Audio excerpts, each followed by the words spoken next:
México acaba de firmar su mejor fase de grupos en la historia de los mundiales. 3 partidos jugados, 3 partidos ganados, 6 goles a favor, 0 en contra. Vaya estadística para los aztecas. Y qué noche tan mágica, llena de emoción que acabamos de vivir en el Estadio Ciudad de México. A ver, la selección mexicana no solo ganó, jugó bien, gustó a la gente y goleó. 3-0. Dio cátedra táctica de cómo se cierra una fase de grupos. Todos decían que Javier Aguirre iba a aventar el autobús en este partido, pero no. Todo lo contrario, México goleó 3-0 a la selección de Chequia. El primer tiempo del encuentro fue bastante difícil. La realidad, no se hicieron mucho daño. Chequia salió a jugar físicamente y trabando bastante el juego. México parecía falto de creatividad.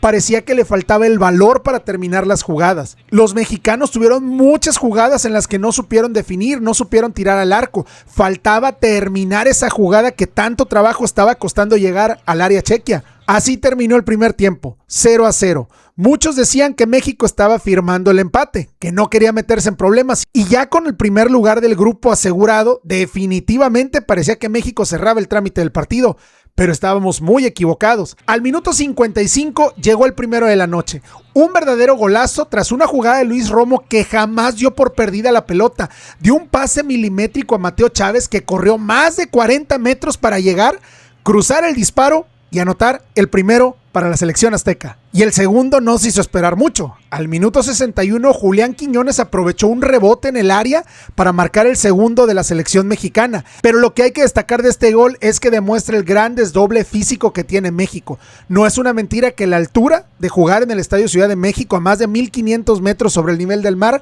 es una ventaja competitiva bastante grande que México deberá aprovechar en los 16avos de final y, ¿por qué no?, en los octavos de final. Y cuando parecía que México se iba contento con ese 2-0, todo lo contrario. El Vasco Aguirre hizo cambios en ofensiva. Se veía el hambre de cerrar esta fase de grupos con un gusto para la afición. Y así cayó al minuto 90 con un gol de Álvaro Fidalgo. Fidalgo empujó el balón para sellar el 3-0 definitivo del encuentro. Pero aquí lo importante que hay que destacar es que este gol deriva de un pase largo del portero mexicano que se juega en la banda bastante bien esta pelota, logra llegar al área rival y el resto es historia. 3-0. México termina esta fase de grupos con 3 victorias consecutivas, con 6 goles a favor y 0 en contra. Un dato histórico. Jamás en la historia de las Copas Mundiales la selección azteca había tenido estos números.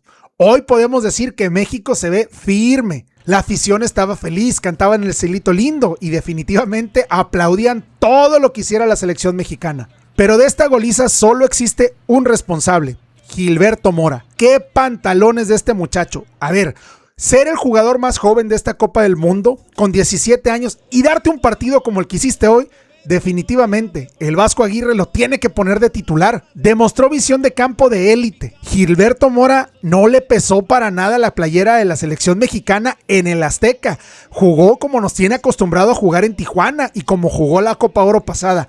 Partidazo. Al minuto 52 puso un espectacular pase filtrado para Luis Romo, quien debió terminar la jugada. Definitivamente era para romper las redes, pero Luis Mora no aprovechó este dulce que le puso Gilberto Mora. Pero eso no iba a terminar ahí. Al minuto 61, Gil Mora le puso un bombón a Jorge Sánchez, lo cual terminó en el rebote que Julián Quiñones terminó empujando para marcar el 2-0. Quiñones jugó con la calma y la experiencia de un veterano. Hay que decirlo, jugó solo 71 minutos porque después fue sustituido por Álvaro Fidalgo, pero en esos 71 minutos quedó claro que se había llevado el título de hombre del partido. México cierra una fase de grupos perfecta, muestra una disciplina táctica envidiable, implacable y tiene una rotación de plantilla bastante destacada.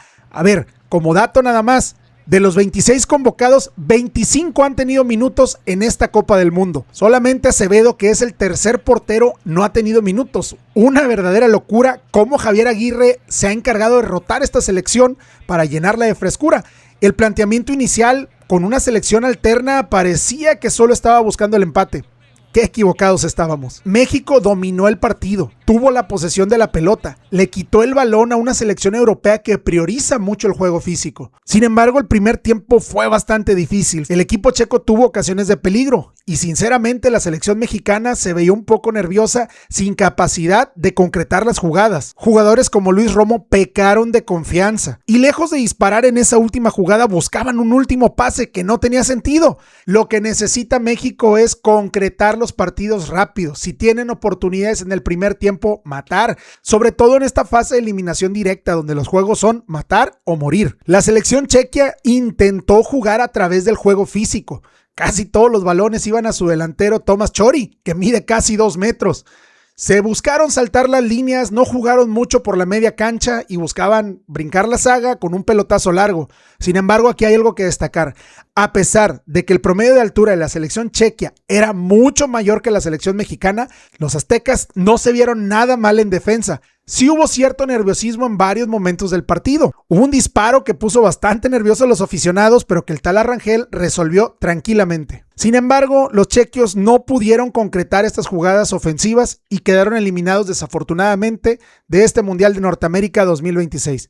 Y los medios de comunicación lo están diciendo. México no solo gana, gusta y golea. Javier Aguirre se dio el lujo de poner un cuadro suplente y todavía al minuto 77, rendirle un homenaje a Paco Memo Ochoa. Y aquí hay ciertos jugadores que vale la pena mencionar. El primero, Mateo Chávez. Abrió la lata, fue el que destrabó el partido y se aventó una carrera de 40 metros para anotar el 1-0. Julián Quiñones sigue siendo el desequilibrio puro en esta selección mexicana. Y quien se lleva la noche definitivamente es Gilberto Mora. Toda la magia tiene que pasar por sus pies. Y hoy ha metido en serios problemas a Javier Aguirre, porque no queda la menor duda que tiene que ser titular. Al minuto 77 del partido, el Estadio Azteca se vino abajo. Fue cuando el árbitro asistente mostró el cambio que venía. Sale el número 1, Raúl el Tala Rangel, y entra con el número 13, Paco Memo Ochoa. El Vasco Aguirre decidió darle minutos a Memo Ochoa en los últimos minutos del encuentro para cerrar una estadística increíble. Con su entrada al campo, Memo Ochoa oficialmente ha jugado su 4º mundial. A pesar de haber jugado apenas su 4º mundial, Memo Ochoa ya entró al prestigioso club de los 6 copas. Su primera convocatoria fue en Alemania 2006, después en Sudáfrica 2010, en donde fue banca, porque en 2006 el titular fue Osvaldo Sánchez y en 2010 el Conejo Pérez, y después en 2014 por fin fue titular. Misma actuación espectacular que tuvo en el Mundial de Rusia 2018, donde se convirtió con el segundo portero con más atajadas. Eso que quedó eliminado en octavos de final y solo fue superado por la leyenda belga, Thibaut Courtois. En el Mundial de Qatar 2022, la suerte no fue la misma, pero las actuaciones de Guillermo Ochoa fueron bastante destacadas. Y hoy, con los minutos que jugó en el Estadio Ciudad de México ante la ovación de más de 86,000 aficionados, Memo Ochoa acaba de entrar del prestigioso club de los 6 copas. Y no es ninguna mentira, con su simple presencia en la cancha, Guillermo Ochoa demuestra liderazgo e impone respeto. Y eso lo sabe perfectamente el Vasco Aguirre. Sabe el peso que tiene la jerarquía de un jugador como Memo Ochoa. Pero te dejo la pregunta. Después de ver a este tri invicto, con el nivel de Gilberto Mora, ¿para qué está México? ¿Crees que la selección mexicana se va a conformar con solo llegar al 5º partido? ¿O crees que sea capaz de pelear la Copa del Mundo?